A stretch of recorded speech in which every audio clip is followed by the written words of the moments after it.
కోర్టుకి హేమ అంటే చాలా సరదాగా అసలు యూవీఎల్గా కనిపించేది సీరియస్ గా మాట్లాడుతుంది ఎందుకు వినడానికి కాస్త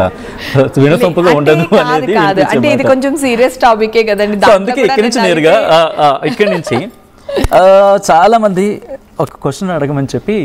వస్తుంది కాబట్టి అడుగుతున్నా కొద్ది గంటల క్రితం సమంత రాజ్ నిడుమురు పెళ్లి చేసుకున్నారు ఎస్ తెలిసింది కదా తెలీదండి ఇప్పుడు మీరు చెప్తానే కంగ్రాచులేషన్స్ సమంత ఈరోజు మార్నింగ్ ఈషా ఫౌండేషన్ ది అక్కడ టెంపుల్ ఒకటి దాంట్లో చేసుకున్నారు సో ఎలా చూస్తారు వెరీ నైస్ వెరీ నైస్ చాలా హ్యాపీగా చూస్తానండి ఎందుకు ఏ అమ్మాయి పెళ్లి చేసుకోకూడదా నేను ఎలా చూస్తున్నాడు అడిగాను అంతే అది ఎందుకు చూడాలి అంటున్నాను నేను వై అమ్మాయి పెళ్లి చేసుకుంటే చూస్తారా అబ్బాయి పెళ్లి చేసుకుంటే చూడరా నేను అంటుంది హౌ హ్యాపీ యు ఆర్ అని చెప్పి డెఫినెట్ గా హ్యాపీ అందుకే కంగ్రాచులేషన్స్ అని చెప్పింది డెఫినెట్ గా హ్యాపీగా ఉన్నాను తనకు ఒక తోడు కావాలి తనకి తనదే ఆ ఫొటోస్ అవి ఈ రోజు మార్నింగ్ టెంపుల్లో అక్కడ అమ్మవారి టెంపుల్లో వాళ్ళిద్దరు పెళ్లి చేసుకున్నారు రాజ్ నిడుమురు అండ్ అక్కడ అమ్మవారి టెంపుల్లో super super so she's also fighting star అంటూ ఉంటారు హౌ క్లోజ్ అసోసియేషన్ సమంతతో చాలా మంచి అమ్మాయి అండి నేను తనతో చాలా సినిమాలు చేశాను సో నాకు ఇక్కడ జెండర్ తో సంబంధం లేదండి మీరు అబ్బాయి పెళ్లి చేసుకునేటప్పుడు ఏమనుకుండా అమ్మాయి పెళ్లి చేసుకున్నాను నేను సమంతనే అంటున్నాను లైక్ సమంతతో తనకి ఇప్పుడు ఒక తోడు కావాలి తన హెల్త్ చూసుకునే వాళ్ళు తనకి తన బాధని సంతోషాన్ని షేర్ చేసుకోవడానికి ఒకరు కావాలి తనకి తను చేసుకోవడం నాకు చాలా ఆనందంగా ఉంది లైక్ తను చూసినప్పుడు అలా చిన్న ఇంట్లో చిన్నపిల్లల్ని చూసినట్టు అనిపిస్తూ ఉంటుందంటారు లైక్ చాలా మంది సో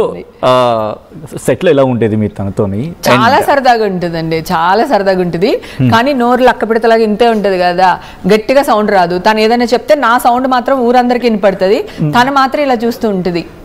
అంటే నాకు అసలు సంబంధం లేదు ఇవి ఎందుకు నవ్విందో నాకు తెలియదు అన్నట్టు ఉంటుంది తను సో అలా మీతో కాన్వర్సేషన్ ఉండేదా ఉండేదండి అత్తారింటికి దారేది ఇవన్నీ షూటింగ్లు చేసాం కదా చాలా జోలుగా ఉంటాయి త్రివిక్రమ్ గారు హీరో గారు అందరం చాలా సరదాగా ఉంటామండి సెట్ లో మీరు సరదా సెట్ అనగానే నాకు మీ కాంబినేషన్ గుర్తొచ్చింది మీరు బ్రహ్మానందం గారి కాంబినేషన్ హిట్ కాంబినేషన్ కోవేశ్వరుల బ్రహ్మానందం గారి కాంబినేషన్ లో ఎటువంటి జోక్ ట్రాక్ అవుతూ ఉంటాయో పేలుతుండే సీన్లు మీ ఇద్దరు కాంబినేషన్ లో కూడా ఎందుకు మళ్ళీ మీ ఇద్దరు కాంబినేషన్ సినిమా రాబోతుందా లేకపోతే అటువంటి కాంబినేషన్ తెలియదండి నేను ఇంకా ప్రయత్నం చేయలేదు నేను ఎవరికి ఫోన్ చేయలేదు అన్నాను కదా నా మనసులో నేను నిర్దోషిని నాకు తెలుసు కానీ నేను వెళ్లే చోట వాళ్ళ మనసులో ఏమనుకుంటున్నారో ఇప్పుడు రాగానే మీరు ఏమన్నారు 60% ఇలా అన్నారు 40% ఇలా అన్నారు ఇప్పుడు ఇంకా 50-50 లోనే ఉన్నారు ఇంకా అన్నారు అని అన్నారు లేదు అన్నారు కదా సో అలాగే జనాలు చూస్తారు కదా నేను వెళ్తే వాళ్ళు ఏమనుకుంటారో కొంతమంది అయితే అమ్మో ఇది వచ్చింది కదా ఇప్పుడు పోలీసులు వస్తారు అని నా మీద నా వెనకాల మాట్లాడి వెళ్ళిపోదాం నడండి అని మూతులు తిప్పుకున్న వాళ్ళు 100 మంది ఉన్నారు సో ఇండస్ట్రీలో కాదండి ఎక్కడైనా ఉంటారు సార్ ఇండస్ట్రీ వాళ్ళు అయితే నేను ఎందుకు అంటున్నానంటే ఇలాంటి సిచ్యువేషన్స్ ఎవరైనా ఫేస్ చేయొచ్చు చెయ్యని తప్పుకి ఒకసారి మనం అటువంటి వాటిని ఎలా ఓవర్కమ్ చేశారు అటువంటి ఇష్యూస్ ఎదురైనప్పుడు చెప్తాను సరే ఒక్క విషయం చెప్తా కొంతమంది అయితే గోవా వెళ్ళి షాంపిన్ ఓపెన్ చేసుకుని పార్టీలు చేసుకున్న వాళ్ళు కూడా ఉన్నారు అయ్యి బాగా అయిందిరా మా వచ్చినప్పుడు ఎవరికి ఏం తెలియలేదు దీనిది వచ్చింది అంటే మన ఇంట్లో కరెంట్ పోగానే పక్కింట్లో పోయిందా లేదని చూస్తామండి అది ఒకటి మంచికి ఒకటి 2 చెడికి అంటే మందే పోతే కనుక ఎలక్ట్రీషియన్ పిలుద్దాం అందరిది పోతే కనుక ఓవరాల్గా వస్తుంది అని ఒక అర్థం ఇంకో అర్థం ఏంటంటే అమ్మయ్య మంది పోయింది ఆడది కూడా పోయింది అనేది ఒకటి ఆ సెకండ్ కేటగిరీ వాళ్ళు కూడా ఉంటారండి ఫస్ట్ కేటగిరీ వాళ్ళు ఉంటారు సెకండ్ వాళ్ళు అలా హ్యాపీగా ఎంజాయ్ చేసిన వాళ్ళు కూడా చాలా మంది ఉన్నారు నాకు తెలుసు నేను ఓవర్కమ్ చేయలేకపోయానండి అదే చెప్తున్నాను కదా మా మదర్ లేకపోతే ఎప్పుడో చచ్చిపోయేదాన్ని మా మదర్ అంది నీ పైన నేను డిపెండెంట్ నీ కూతురు డిపెండెంట్ నీ ఫ్యామిలీ ఉంది నువ్వు ఏదన్నా పిచ్చి వేషాలు వేసావంటే మాత్రం నన్ను గుర్తుపెట్టుకో నువ్వు అని చెప్పి మా మదరు దాని నుంచి ఓవర్కమ్ అవ్వలేక ఎవరికి నా బాధ చెప్పుకోలేక నేను రామా అంటే కూడా టీవీలో రికార్డ్ చేసి బూత్ అదే ఆ థెరపీ గురించి చెప్తాను ఐస్ బాత్ అండి ఐస్ బాత్ ఓకే దాంట్లో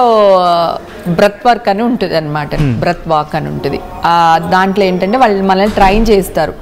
మన బాధని మన మనసులో ఉన్నవి బ్యారిగేట్స్ వేసుకుని ఆపేసుకుంటాము వద్దు ఓపెన్ చేసి త్రో చేసేయండి ఈ ఐస్లో మీకు ఏదొద్దు అనుకుంటున్నారో అది రిలీజ్ చేసేయండి అనే విధంగా వాళ్ళు ముందు ట్రైన్ చేసి తర్వాత అది 150 కేజీలు 200 కేజీలు ఐస్ అండి ఐస్లో కూర్చోవాలి హార్ట్ అటాక్ రావచ్చు ఆ ఐస్లో దిగని అంటాం కదా సో నా కోపం కసి మీ అందరి మీద ఉన్న కసి అంతా దాంట్లో దిగినప్పుడు అరిచాను చూడండి, అది మీ వీడియో చూస్తే తెలుస్తుంది, గట్టిగా ఏ అని అరిచాను. దాంట్లో 100 రకాల బూతులు తిట్టాము ఈ అమ్మందరిని. అది ఇంకా అంటే ఆ ఫ్లోటింగ్ అంటే నేను ఏదైనా మిమ్మల్ని అనాలి అంటే మీ ఇంటికి వచ్చి మీతో అనేయాలి. నేను 20 ఏళ్ల క్రితం కూడా ఇంటర్వ్యూలో ఇదే చెప్పాను. ఇప్పుడు నాకు ఎవరితో XYతో ప్రాబ్లం ఉంటే XY ఇంటికి వెళ్ళి కూర్చుని మీకు నాకు ఏం ప్రాబ్లం, మీరు ఇలా అన్నారంట, నాతో ఏమన్నా ఇష్యూ ఉందని అనేస్తాను. అలాంటిది మీడియాకి వచ్చి చెప్పలేకపోతున్నాను, ఎందుకంటే కోర్టులో కేసు ఉంది, పోలీసులు మీ వల్ల అరెస్ట్ చేశారని ఒక ఫీలింగ్ ఉండిపోయింది. ఇప్పుడు నేను ఏదో రామా అంటాను, మీరు తీసుకెళ్లి దాన్ని ఇంకో బూత్ అన్నారు అనుకోండి, ఇప్పుడు ఇంకొక కేసు అవుతుంది కదా నాకు. సో నేను బయటికి రాలేను, మిమ్మల్ని తిట్టలేను, ఒరే నేను అది కాదురా బాబోయ్ అని చెప్పలేను. సో అవన్నీ కూడా ఆ ఐస్ బాత్ ట్రైనింగ్ వల్ల. ఎంతసేపు ఉండేవారు ఆ బాత్లో? అట్లా నేను 9 minutes చేశానండి, నా హైయెస్ట్ ఇది. అంటే నేను ట్రైన్కి వెళ్ళాను, ట్రైనింగ్ కూడా అయ్యాను. ఫస్ట్ అంతా 4 minutes ఉన్నాను, తర్వాత 6 minutes ఉన్నాను, తర్వాత 9 minutes ఓవరాల్ గా హైయెస్ట్ ఇది నాకు. ఆ చేంజ్ ఓవర్ ఏం అనిపించింది మీకు అప్పుడు? ఇప్పుడు ఇలా మాట్లాడుతున్నాను, మామూలుగా అయితే అలా మాట్లాడేదాన్ని అనమాట. సో దానివల్ల కంట్రోల్లో ఉన్నాను.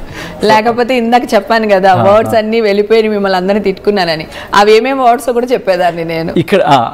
సో కాదు అంత చేంజ్ ఓవర్ వచ్చింది ఇక్కడ. ఆఫ్ కోర్స్ ఒక ఇష్యూ అనేది మీ లైఫ్ లో అటాక్ అయిన తర్వాత, అంటే ఇంతవరకు ఇటువంటి నేను ఫేస్ చేయలేదన్నారు, మీలో మీరు చూసిన చేంజ్ ఓవర్ ఏంటి? ఇక్కడ నుంచి అంటే ఇలా ఉండకూడదు, ఇలా ఉండాలి. ఆఫ్ కోర్స్ మీ పాయింట్లో మీడియా అనేది వినిపిస్తుంది, బట్ ఆ పాయింట్ ని మినహాయిస్తే మీలో మీకు ఏమైనా చేంజ్ ఓవర్ కనిపించిందా? ఇలా ఉండాలి, ఇలా ఉండకూడదు, I have to be very careful in this point? లేదు, నేను అస్సలు ఇంకా ఎక్కువ వెళ్ళాను. మీ న్యూస్లు వేసిన తర్వాత ఇంకా ఎక్కువ పార్టీలు చేశా, ఎక్కువ తిరిగా. పైగా ఇది వరకు నేను ఇన్స్టాలో పోస్ట్ చేసేదాన్ని కాదు, నేను ఎక్కడికి వెళ్ళినా. ఇప్పుడు ప్రతి చోట వీడియోలు తీసి పోస్ట్ చేస్తున్నా, నేను ఇంత హ్యాపీగా ఉన్నాను, ఇలా తిరుగుతున్నాను, ఇక్కడ ఉన్నాను, పలానా క్లబ్ లేదా పలానా గుడి, పలానా